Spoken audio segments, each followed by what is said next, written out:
सभी को जय भीम, नमो बुद्धाय। और इस ऑनलाइन अभ्यास वर्ग में जिसमें हम पिछले 5 दिनों से जो 8 प्रकार के विज्ञान, जिसको अष्ट विज्ञान कहते हैं योगाचार बौद्ध दर्शन में, तो उसका हम क्रमवार अभ्यास करते करते आज हम 6ठे दिवस में प्रवेश कर चुके हैं।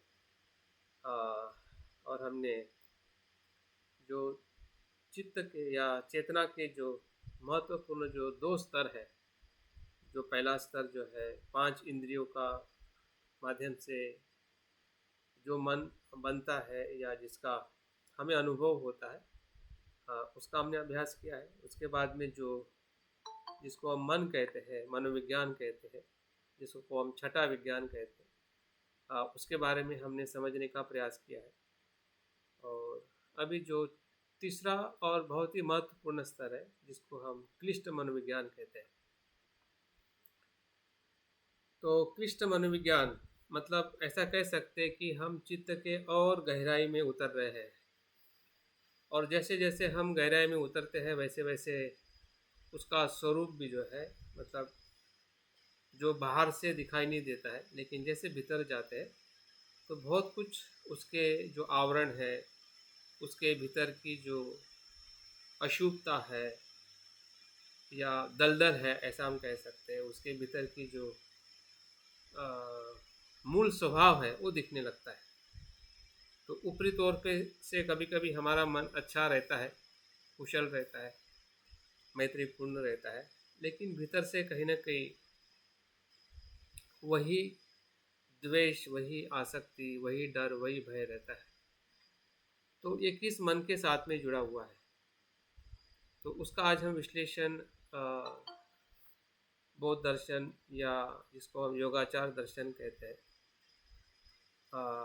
उसके और कुछ और रेफरेंसेस को लेकर क्लिष्ट मनोविज्ञान का जो स्वरूप है या उसका लक्षण है और उसकी पहचान, मतलब हम अपने भीतर उसको कैसे समझे, कैसे देखें, क्योंकि जिस विषय का हम अभ्यास कर रहे हैं वो हमारे ही चेतना का, हमारे ही मन का अभ्यास है। ये अभ्यास किसी जो मनोविज्ञान शिक्षा क्षेत्र में सिखाया जाता है, साइकोलॉजी जिसे हम कहते हैं, तो वो किताबी ज्ञान है और औरों के मन को देखने के लिए वो सिखाया जाता है कि औरों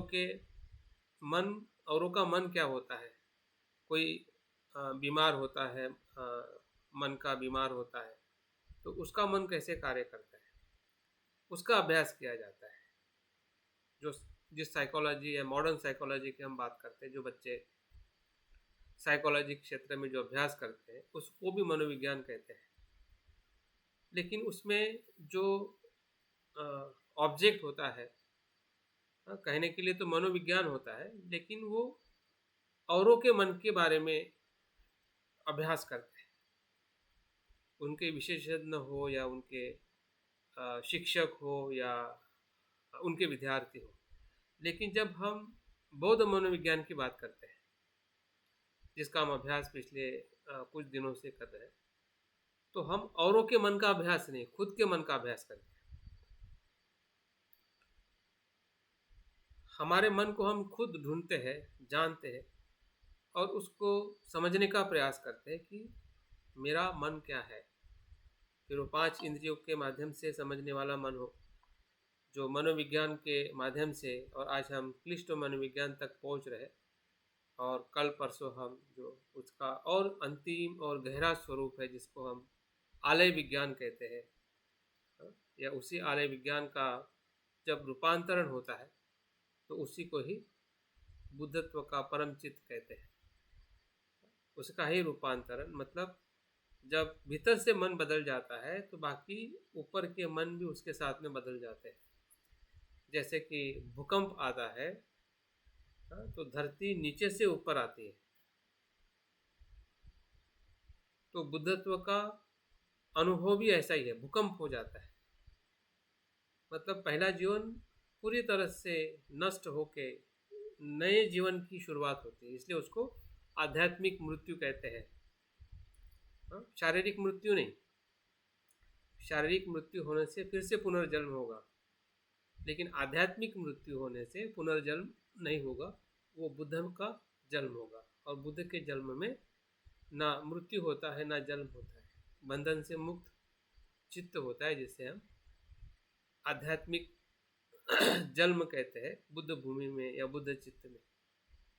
तो ये प्रक्रिया कहीं ना कहीं हम काफ़ी लंबे समय से समझने का प्रयास कर रहे हैं, लेकिन वो समझने के लिए जो तरीका है वो है मन को जानने का, मन को समझने का। हाँ? और जैसे जैसे हम मन को समझेंगे जानेंगे तो निश्चित ही है जो बदलाव हम हमारे भीतर करना चाहते हैं या होने वाला है आने वाले समय में, वो बदलाव हमारे में हम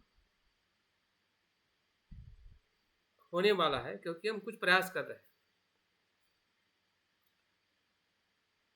तो हमें समझ में आना चाहिए कि हम कहाँ प्रयास कर रहे हैं और क्या उससे क्या बदलाव होने वाला है। जैसे कि हम कोई एग्ज़ाम देते हैं तो हमें पता होता है कि हम पढ़ाई कर रहे हैं, और उसका रिज़ल्ट भी पता होता है कि जब मैं पढ़ाई सही तरीके से कर रहा हूँ तो उसका रिज़ल्ट भी वैसे ही आएगा, 80%, 90% और 100%। लेकिन रिज़ल्ट नहीं आएगा, ऐसे हम पढ़ाई करते हैं तो उससे रिज़ल्ट भी नहीं आएगा, क्योंकि हमें पता ही नहीं है कि मुझे रिज़ल्ट क्या चाहिए। तो यहाँ पे भी हम बहुत सजग है कि हमें रिज़ल्ट चाहिए, ऐसा रिज़ल्ट चाहिए कि जिसमें मुक्ति हो, विमुक्ति हो, परम सुख हो। तो उस फल का अगर हमें लाभ लेना चाहते हैं तो उस फल का लाभ लेने की जो प्रक्रिया है वो मन से गुजरते हुए, जागरूक होते हुए आगे जाती है।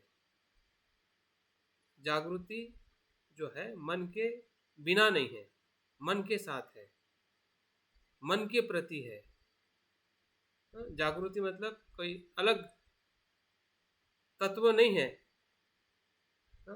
जैसे कि वो कहानी नहीं है कि चीज़ अंदर खो जाती है और बाहर ढूंढने में जागृति लगाती है। जो महिला जो है चीज़ अंदर खोती है, लेकिन उस जागृति का जो प्रयोग जो है वो बाहर करती है। तो बाहर करने से प्रयास तो रहेगा, लेकिन चीज़ मिलेगी नहीं जो खोई है। तो हमारा कहीं ना कहीं प्रयास ऐसे हो रहा है, हम भी प्रयास कर रहे हैं, लेकिन जहाँ पे प्रयास करना है वहाँ पे प्रयास न करते हुए हम गलत जगह पे प्रयास कर रहे हैं। हमें लग रहा है कि नहीं, उसका मतलब वैसे ही है। क्यों? क्योंकि आप या हम जो है वो हमारे मिथ्या दृष्टि से उसको देख रहे हैं, सम्यक दृष्टि से नहीं। जैसा बुद्ध ने संकेत दिया है वैसा नहीं देख रहे हैं हम।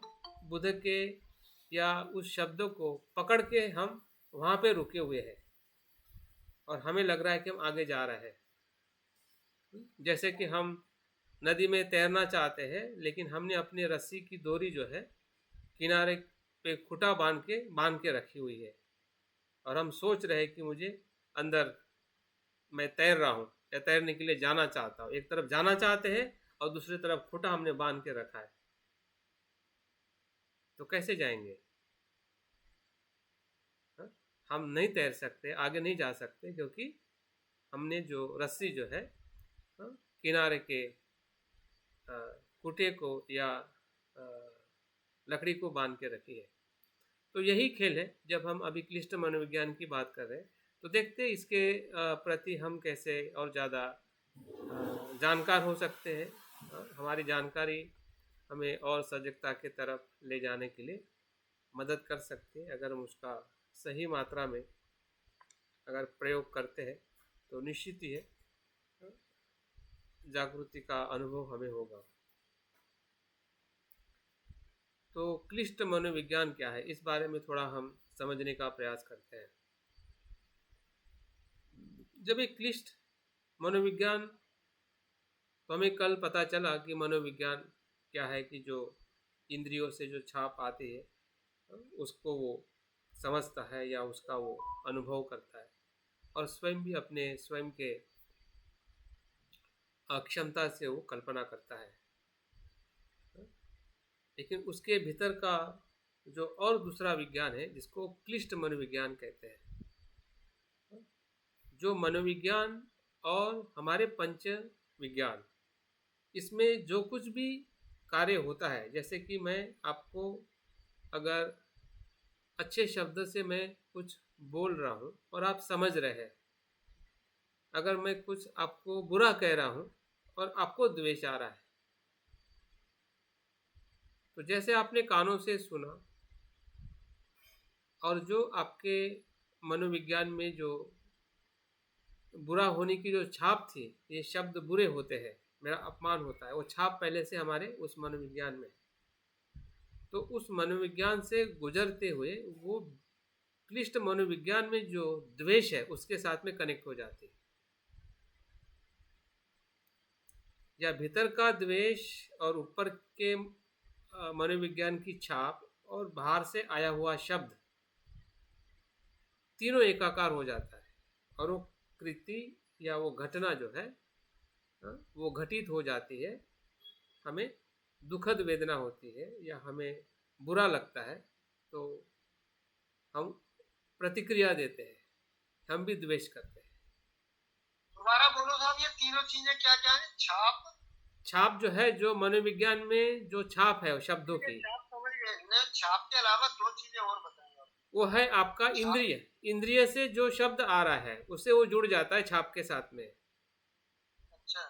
हाँ, और उसके भीतर भी जो लोभ है क्लिष्ट मनोविज्ञान में,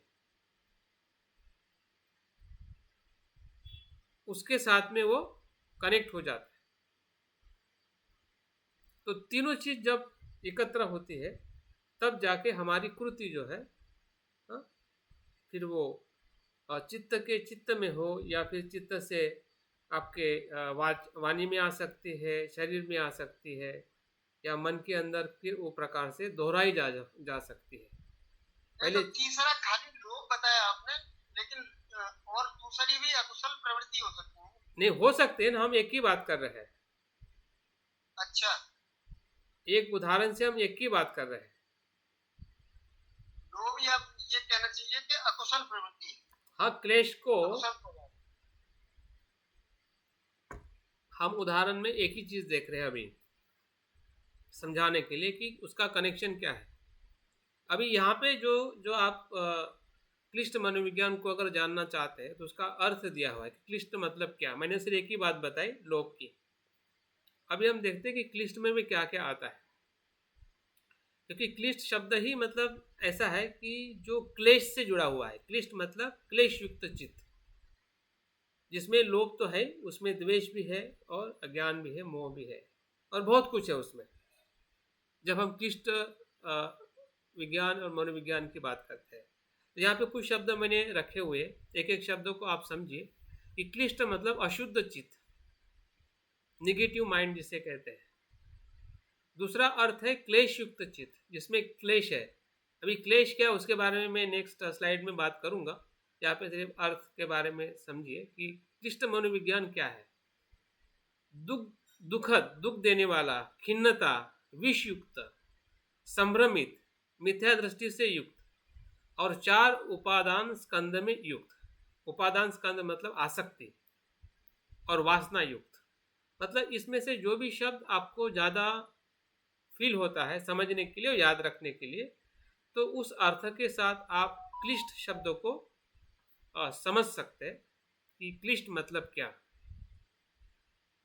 जो हमारे भीतर जो कार्य कर रहा है जिसको हम क्लिष्ट मनोविज्ञान कहते हैं, तो इस भाव के साथ या इस अनुभव के साथ हमें समझना है, जानना है कि यही क्लिष्ट मनोविज्ञान है जो मेरे भीतर मैं इस स्तर पर मैं फील करता हूँ कि जब मुझे कोई गाली देता है या अपमान करता है या मतलब कोई भी इंद्रिय से जो आपको जो नापसंद चीज़ है अगर वो प्रवेश करती है, तो ये क्लिष्ट मनोविज्ञान के साथ में वो रिएक्ट होता है। जैसे कि आग है, क्लिष्ट मनोविज्ञान एक प्रकार की आग है, और जो इंद्रियों से आने वाला वो क्या है, वो क्या कहते हैं, पेट्रोल है।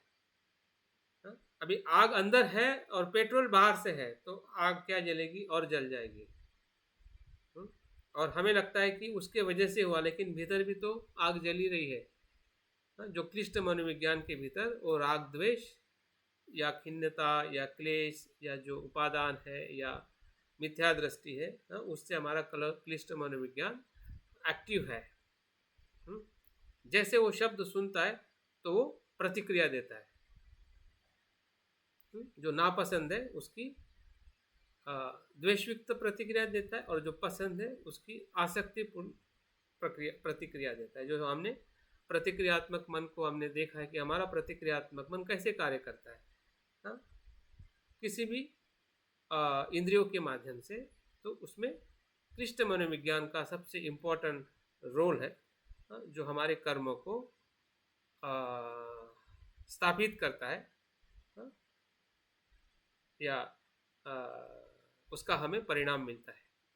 तो उसका भी हम लक्षण के रूप में देखते हैं कि उसके लक्षण क्या है। अर्थ में तो हमने देख लिया क्लिष्ट मनोविज्ञान क्या है, उसके लक्षण क्या है। लक्षण उसका मतलब उसका स्वभाव इस जागृति या चित्त का स्वरूप जो है एक द्वैतवादी दर्शन के कारण दुखमय है। द्वैतवाद क्या है? जो कुछ अनुभव होता है, जो भी हम अनुभव लेते हैं, उसमें कर्ता और कर्म अर्थात स्व और कर्म, या विश्व या संसार का द्वैत रूपी ही क्लिष्ट मनोविज्ञान का लक्षण है। उसको उदाहरण के तौर पे इसमें बताया गया है कि प्रत्येक घटना विरोधी संबंध में देखना ही क्लिष्ट मनोविज्ञान है। जैसे कि मैंने अभी बताया कि सुखद वेदना दुखद वेदना एक दूसरे से विरुद्ध है। सुखद के विरुद्ध दुख है, दुख के विरुद्ध सुख है। कुशल के विरुद्ध अकुशल है, अकुशल के विरुद्ध कुशल है। शाश्वत, उच्छेद, सत्य, असत्य, जिसको हम सामान्य अर्थ में 6 प्रकार के लोग धर्म करते हैं, लाभ, हानि, निंदा, प्रशंसा, यश, अपयश, सुख, दुख। तो ये जो द्वंद्वात्मक, या जिसको द्वैत मतलब द्वंद्व मतलब दो घटनाओं का होने से या दो वस्तु टकराने से, दो वस्तु का मेल होने से जो अनुभव होता है पसंद नापसंद का, या ये मेरा है ये मेरा नहीं है, ये पसंद है ये पसंद नहीं है, ये अच्छा है ये बुरा है। मतलब आप किसी भी अनुभव को देखो, ठंडा है गर्म है, तो जो भी आपका एक अनुभव होगा उसका दूसरा पक्ष आपको जरूर मिलेगा। वो निर्माण ही करता है, उसी का नाम क्लिष्ट है। ऐसी कोई घटना नहीं है हमारे जीवन में, जैसे कि सामान्य घटना में भी देखो, रात दिन, अंधकार प्रकाश, स्त्री पुरुष, आप जिस भी घटना पे नाम रखो तो उसका आपका प्रति घटक आपको मिलेगा ही मिलेगा। भौतिक जगत में भी और हमारे मानसिक या जो कुछ भी हम जीवन जी रहे हैं, उसमें हमें जो कुछ भी हम करते हैं या समझते हैं, इसी क्लिष्ट मनोविज्ञान के कारण ही सब भेद जो है निर्माण होते हैं, या भेदात्मक मन जो है वो सभी व्यवहारों को, संसार को निर्माण करता है।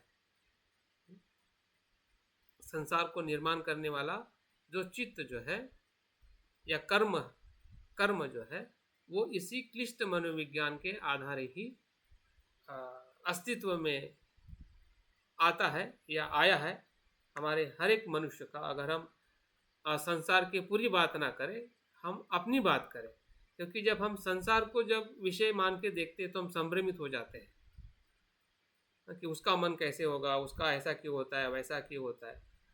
तो उस दिशा में हमें नहीं जाना है। वो आपको समझ में आएगा कि वो क्यों ऐसा कर रहा है, पहले आप अपने आप को समझो। बुद्ध ने संसार को पहले नहीं समझा। बुद्धत्व के ज्ञान में 3 प्रकार का जो उनको ज्ञान प्राप्त हुआ, तो पहला संसार का ज्ञान प्राप्त नहीं हुआ, तो पहले ज्ञान में उन्होंने अपने पूर्व जन्मों को ज्ञान को प्राप्त किया कि उनका पुनर्जन्म में उन्होंने क्या क्या किया और कैसे किया, क्या परिणाम मिला।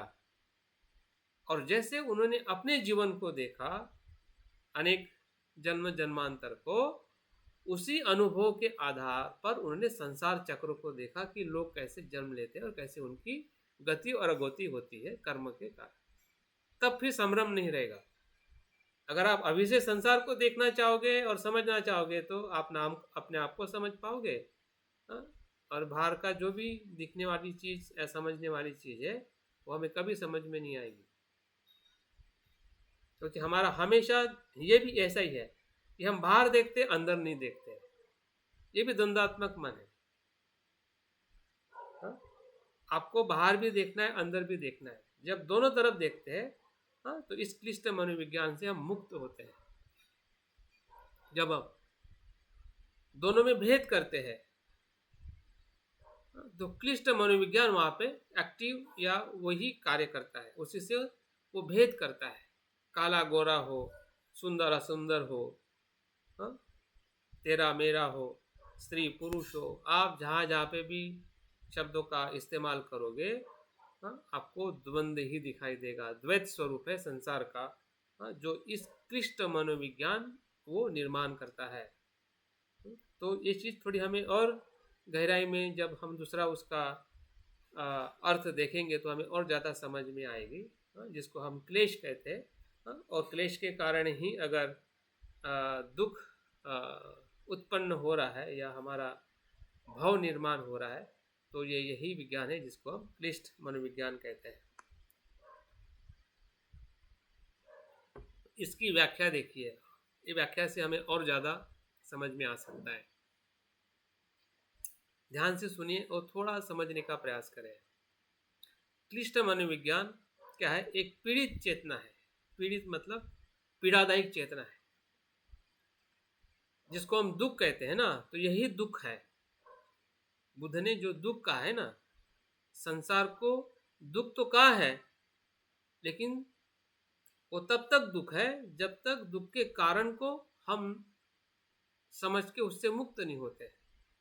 लेकिन जैसा आपने दुख को और दुख के कारण को समझ लिया और उससे अगर मुक्त हो गए तो संसार दुख नहीं है। वो तब तक ही दुख है जब तक उसमें वो कारण है।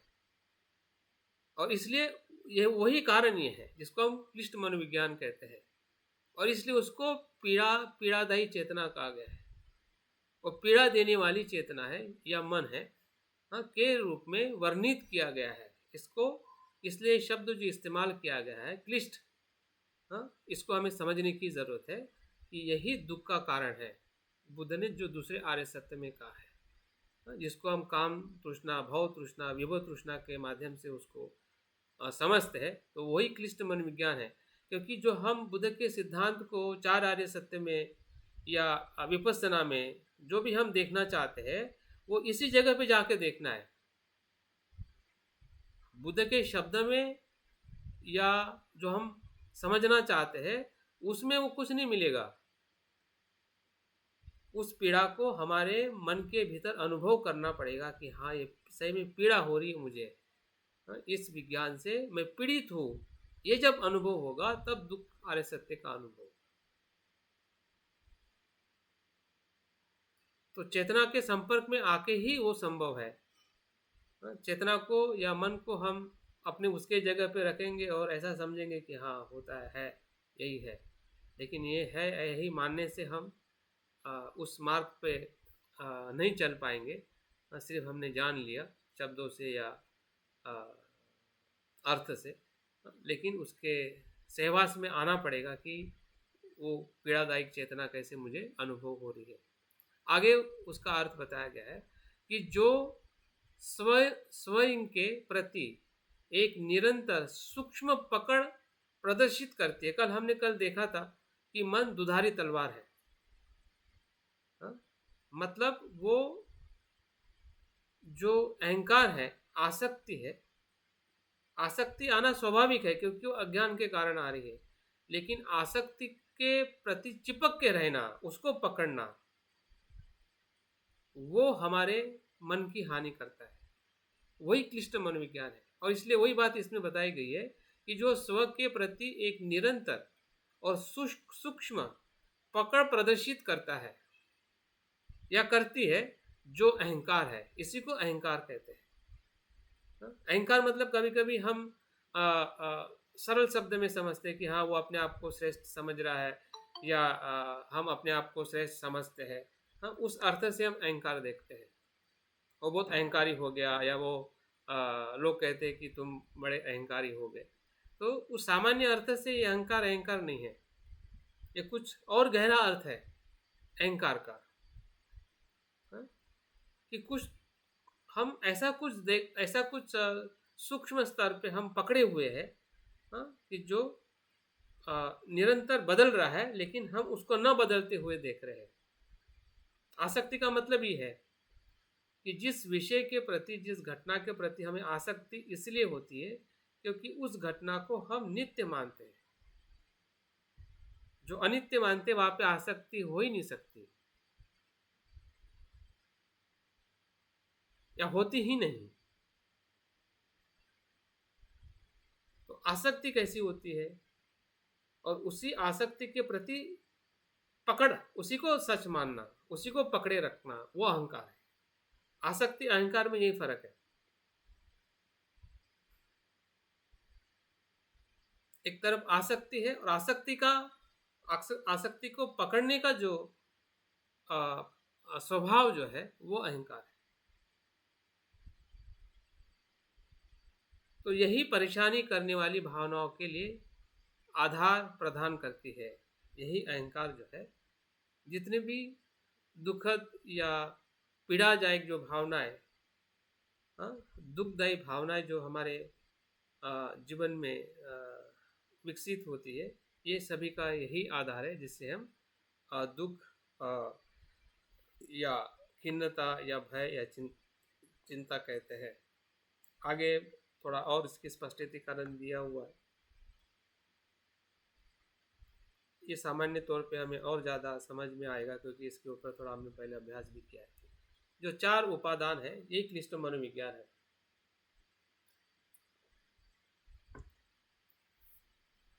उपादान कहाँ पे आता है? जब हम 12 निदान का अभ्यास करते हैं। कब आता है उपादान? किसके बाद में आता है? कोई बताएगा? किसके होने से उपादान होता है?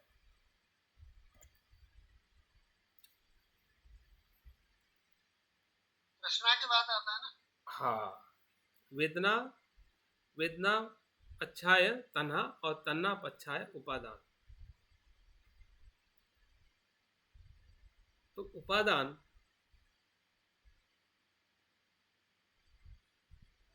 मतलब जो तृष्णा है विषयों की या जीवन की, उस जीवन की तृष्णा को पकड़ के रखना मतलब उपादान है। मतलब आसक्ति है। आसक्ति तृष्णा में ये फर्क है। तृष्णा तो विषय के प्रति होती है, लेकिन उपादान उस तृष्णा के प्रति होता है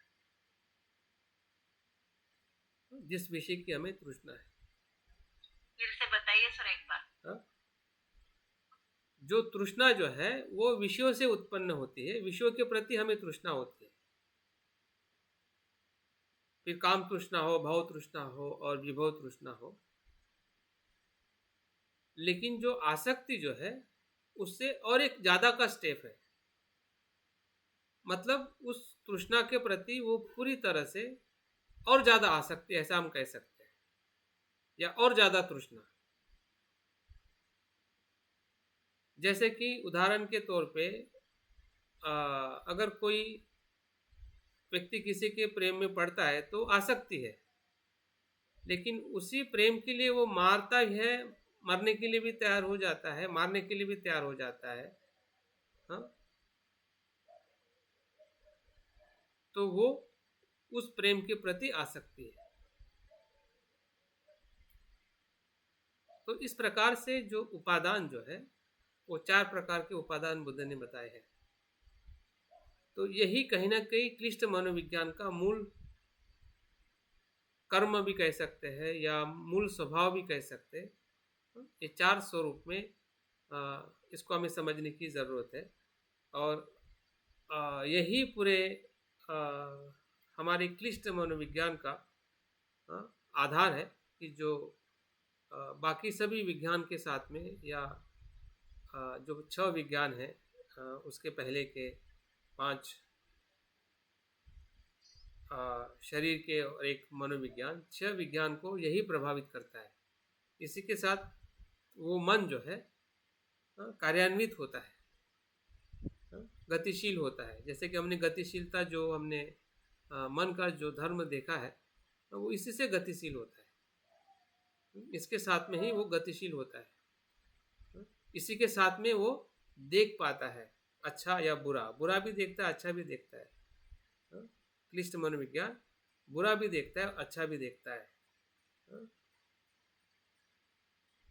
पर यहाँ जो एक मिनट जरा सा आप ये जो अभी अर्थ के संदर्भ में जब आप बात कर रहे थे तो वहाँ आपने एक शब्द इस्तेमाल इसमें किया है, 4 उपादान स्कंद से युक्त। हाँ, तो वही उसी की हम बात कर रहे हैं यहाँ पे, 4 उपादान। तो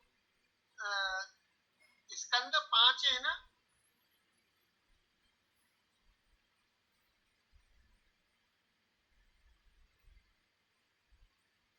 हम्म, 5 स्कंद है, तो वो पांचों स्कंदों में अलग अलग चारों उपादान को हम इम्प्लीमेंट करके देख सकते हैं क्या?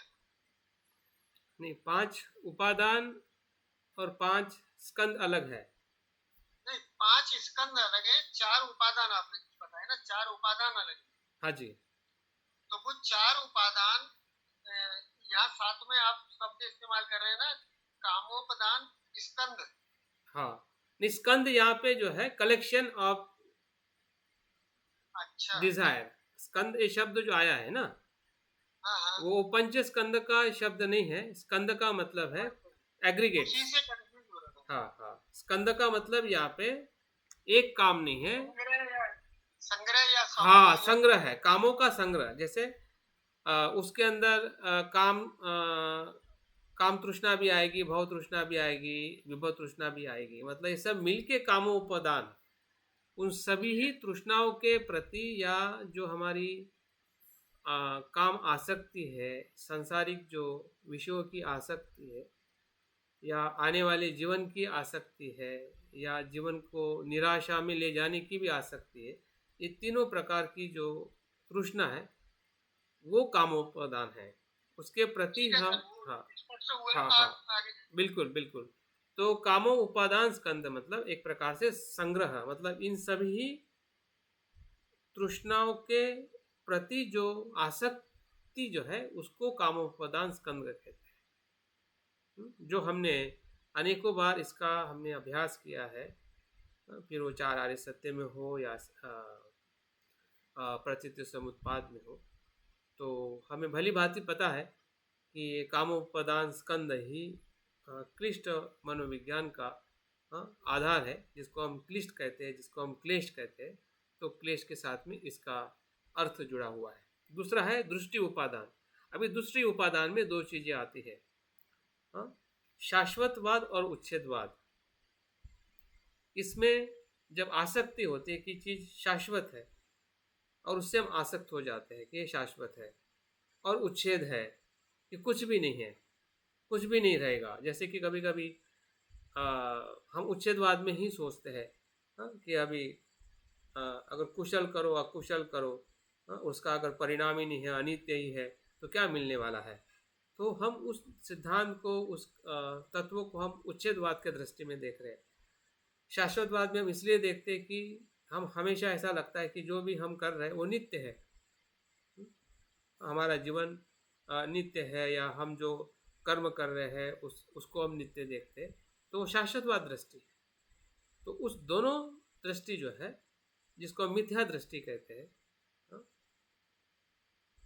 मिथ्या दृष्टि कहते हैं, उस दृष्टि के प्रति जो हमारी आसक्ति रहती है, जिसको हम सामान्य भाषा में पूर्वग्रह कहते हैं, जो पूर्वग्रहात्मक जो दृष्टि है, कि ये ऐसा ही है या ऐसा ही रहेगा, ऐसा भी कभी कभी हम औरों के बारे में कहते हैं उसका स्वभाव देख के। इतना ही नहीं, हम अपने आप को भी ऐसा ही समझते हैं। आपने देखा होगा कि जब हमें कुछ द्वेष रहता है, आता है, तो हमें ऐसा ही हम अपने आप को ब्लेम करते हैं कि मेरा द्वेष तो जाने वाला नहीं है। और लोग भी ऐसा कमेंट करते हैं कि तुम कितनी भी अच्छी हो जाओ, तुम्हारे में ये बुरी है, ये बुरा ही रहेगा। ये शाश्वतवाद दृष्टि है, और उससे हम कहीं ना कहीं प्रत्यक्ष अप्रत्यक्ष वो आसक्ति का ही आधार है। मतलब उसको हम चाहते हैं कि मैं ऐसा ही रहूं, उसी में हम सुरक्षा देखते हैं। हाँ, उस हमारे सोच में या हमारी ऐसी दृष्टि में। हाँ, तो इस दृष्टि को हमने समझना चाहिए कि इस दृष्टि का नाम ही क्लिष्ट मनोविज्ञान है। तो हमारी जो भी दृष्टियाँ है, उसका अगर हम परीक्षण करते हैं तो हमारा क्लिष्ट मनोविज्ञान हमें पता चलेगा कि हम किस दृष्टि के आधार पर हम अपने आप को क्लिष्ट मनोविज्ञान को हम निर्माण करते हैं या होता है। तीसरा जो कारण जो है क्लिष्ट मनोविज्ञान के लिए, वो है शीलवर्त परामर्श उपादान। मतलब शील को ही, शील मतलब शिलाचरण या व्रत है या हमारे जो कुशल कर्म है, उसी को ही हम साध्य समझते हैं, जबकि वो साधन है। उसको करके हमें छोड़ना है, उसको पकड़ना नहीं है। फिर वो हमारा ध्यान करना हो, शील का पालन करना हो, दान करना हो, अभ्यास करना हो, या जो भी हम कुछ काम कर्म कर रहे हैं, जो शील के आधार पर अगर कुशल है, अकुशल तो वैसे भी हम छोड़ते हैं या छोड़े हुए हैं, लेकिन अगर हम कुशल भी कर्म जो कर रहे हैं, उसके प्रति भी जो हमारा एक परामर्श है, आसक्ति है कि ये मैं कर रहा हूँ, ये मैं ही कर सकता हूँ और नहीं कर सकते हैं, ये ऐसा ही मैं करता रहूँ। जैसे कि एक हमारी हैबिट हो जाती है, हैबिचुअल हो जाता है। उतने समय में हम एकदम एक यंत्र की तरह काम करते हैं, ऐसा कहने का मतलब।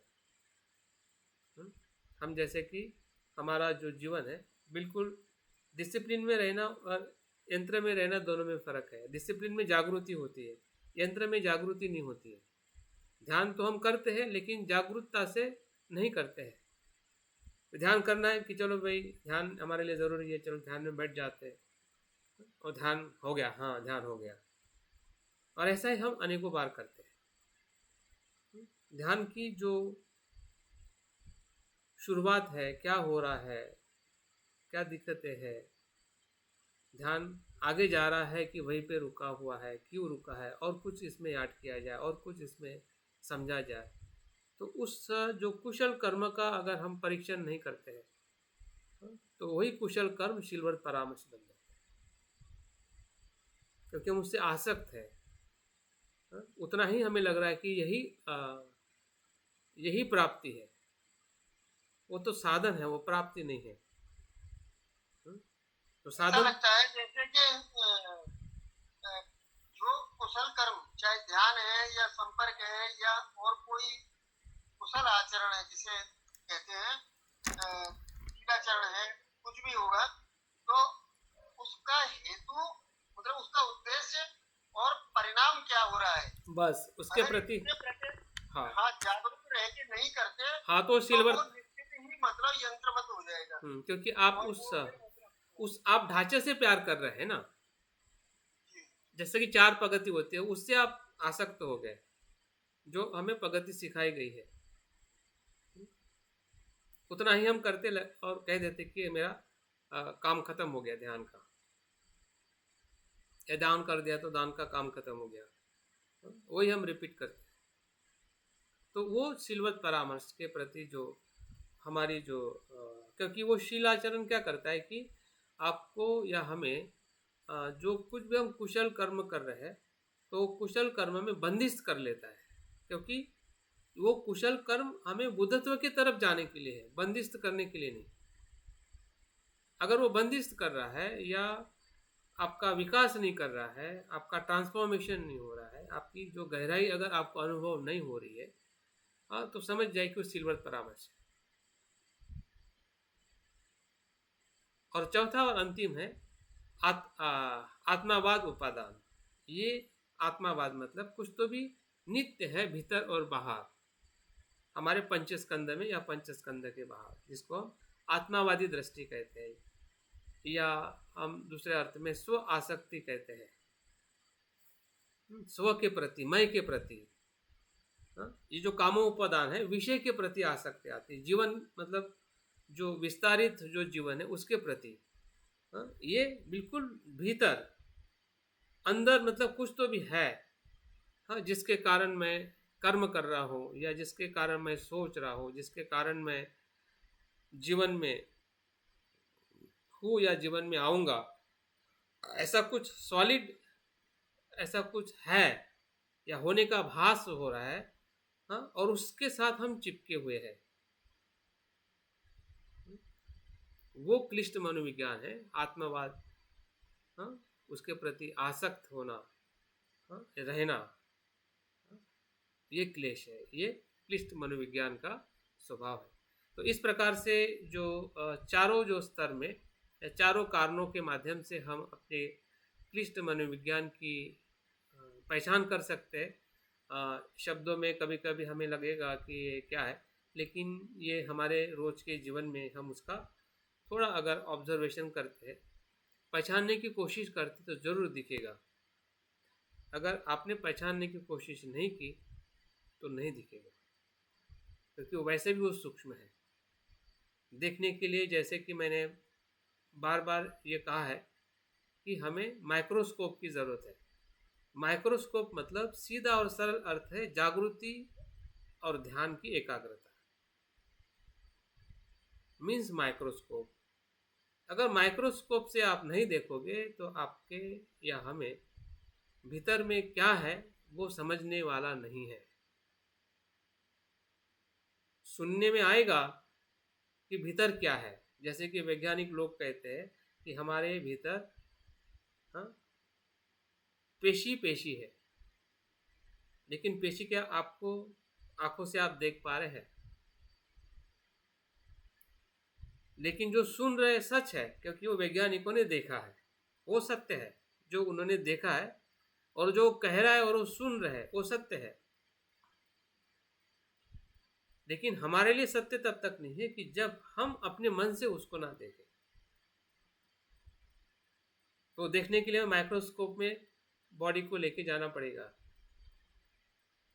अगर मन को भी अगर हमें देखना है तो दूसरा कोई साधन नहीं है, साधन एक ही है, वो है जागृति और ध्यान।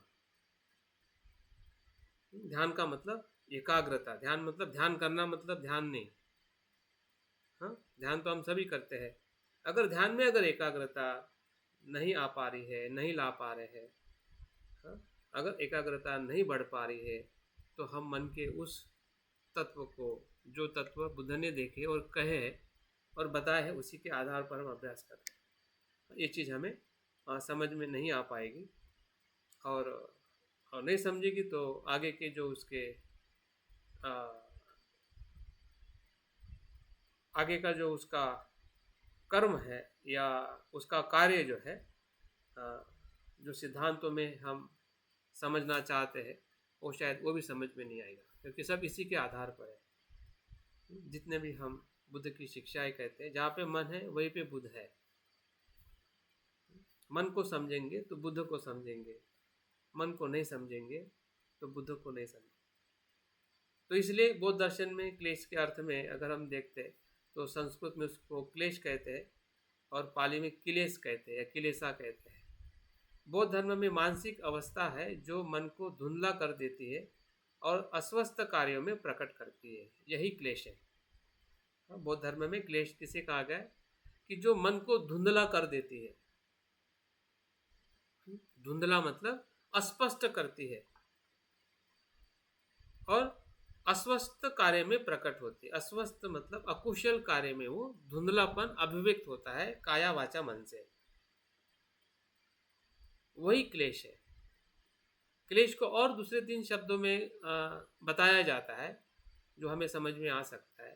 क्लेश में क्या क्या होता है? क्लेश में चिंता होती है। अगर आपको पहचानना है कि क्लेश क्या है, अगर हमें चिंता है, भय है, क्रोध है, हाँ, अवसाद है आदि जो भी मानसिक अवस्था है, वो क्लेश के आधार ही वो निर्माण होती है। हाँ? जहाँ जहाँ क्लेश है वहाँ वहाँ चिंता, भय, क्रोध, ईर्ष्या और तनाव है। क्लेश को और सामान्य अर्थ में अ, अपवित्रता, विनाशकारी भावनाएं, परेशान करने वाली भावनाएं, नकारात्मक भावनाएं, हाँ, मन का जहर, यहाँ इन शब्दों से भी उसको संबोधित किया जाता है, जो सामान्य अर्थ में आपने कभी सुना है या जाना है। महायान और थेरवाद परंपरा में अज्ञान, आसक्ति और घृणा, जो हमने शुरुआत में ही कहा था कि जो मूल क्लेश है, लोभ, द्वेष और मोह, यही सभी क्लेशों का जड़ है, यही स्रोत है, यही ऐसा कह सकते हैं कि उगम है, जिसको हम क्लेश कहते हैं। उसकी क्लेश की जड़ जो है, जैसे कि कोई एक बड़ा पेड़ होता है, तो पेड़ की जड़ क्या होती है? उसके मूलियाँ होती है, जो जमीन के अंदर फंसी हुई रहती है, वो उसकी जड़ है। और उसी जड़ के कारण उसका जो विकास है, उसके ब्रांचेस में या उसके पत्तों में या फूलों में हमें दिखाई देता है। तो महायान परंपरा में उसको तीन विष कहा जाता है और थेरवाद परंपरा में उसको तीन जड़ कहा जाता है, मूल कहा जाता है। तो शब्दों में भले उसका अलग अलग उपयोग किया जाता है, लेकिन समझना और हमें जो उससे ज्ञान लेना है, दोनों का अर्थ एक ही है। उसमें ऐसा कोई हमें ज़्यादा संभ्रमित होने की ज़रूरत नहीं है। तो जो कुछ भी हमें समझना है, तो इसी बातों से हम समझ सकते हैं। अभी हम थोड़ा और उसको विस्तारित करते हुए थोड़ा जानने का प्रयास करेंगे कि और कहाँ पे हम क्लिष्ट मनोविज्ञान को समझ सकते हैं। जो हमारी 5 बाधाएं जो ध्यान में आती है, फिर उसमें कामचंद हो, क्रोध हो, आलस हो, चिंता, अस्थिरता हो, विचिकित्सा हो, ये सभी 5 बाधाएं क्लेश से ही जुड़ी हुई है। उसका रूट जो है, ये एक प्रकार से बादल है जो हमारे ध्यान के भीतर या जीवन में हर कर्म के आसपास या उसको हमें हाईजेक कर लेते हैं या हमें प्रभावित करते हैं।